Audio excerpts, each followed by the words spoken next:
The term recession is a rather abstract economic indicator. What does it really mean and why should you care, especially if you're not an economist? Well, this video will help explain what a recession is and elaborate on why you should find out more about economic recessions, as well as other economic trends. In the classroom, we help people in understanding personal financial, economics, and investing fundamentals.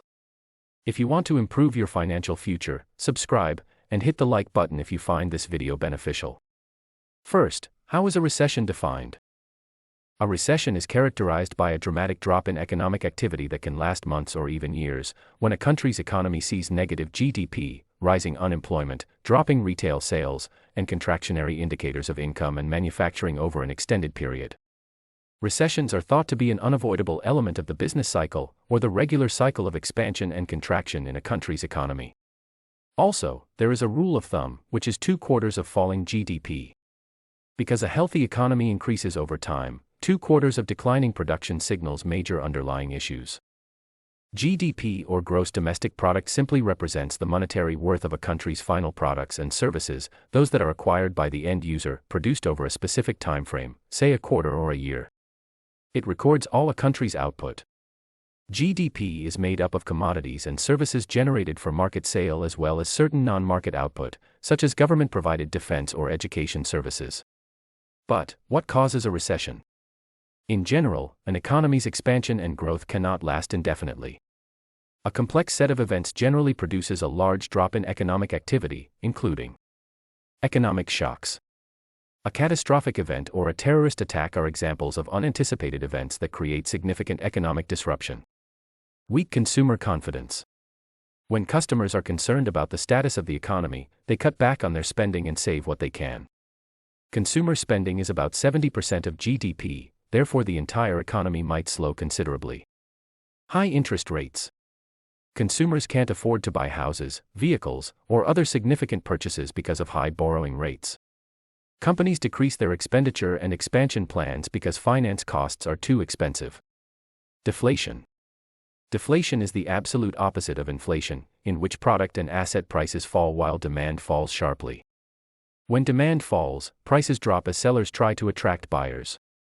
People delay purchases to wait for reduced prices, leading to a downward cycle of decreased economic activity and more unemployment. Assets bubbles. In an asset bubble, prices of assets such as tech stocks or real estate rise because consumers assume they will continue to grow indefinitely. But as the bubble breaks, people lose their paper assets, and panic sets in. As a result, individuals and businesses cut back on spending, resulting in a recession. What effects do recessions have? Recessions can have several negative effects on society. The first and most obvious is job losses, as businesses are forced to lay off workers due to reduced demand for their products and services. In addition, many businesses will reduce spending on advertising and marketing, which in turn reduces employment across all sectors of the economy. Along with this reduction in demand comes reduced production of goods and services throughout the economy, means fewer items being bought or sold, which means that companies are not earning as much money from each unit sold as they would during times of economic prosperity. This causes them to cut back even further on their workforce size so that they don't go out of business altogether. When consumers spend less money at stores and restaurants where they do spend their money, and where other people work, local economies fall into recession faster than national ones do, since there aren't enough jobs available anymore either way. However, when unemployment reaches high levels, then some state governments may step in by providing food stamps or welfare checks so people can survive until things get better again. Now, what's the difference between a recession and a depression? You might be wondering how a recession compares with a depression. A recession is a period of slowing or halting economic development that lasts at least 6 months but no more than 2 years. A depression lasts far longer, frequently many years or even decades, and is characterized by much more severe economic contractions. Recessions are quite regular. The most recent began in December 2007 and finished in June 2009, while depressions are rare. The Great Depression stretched from 1929 until 1939, though there were some short recessions along the way. For millions of people around the world, depression can lead to poverty, famine, and death. Recessions are usually shorter-lived but nevertheless terrible for those who are impacted. Recessions can be painful, but they are part of the normal cycle of the economy. We can't avoid them, but we can be aware of what causes them. We understand that the economy is a complex topic, but with this information, hopefully, you can gain a better understanding of the economy and how it affects your life.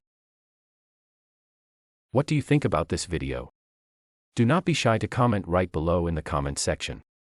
Also, here's a reminder to subscribe to our channel and press the bell icon to watch more insightful videos about business and personal finance. Until the next video. Stay tuned.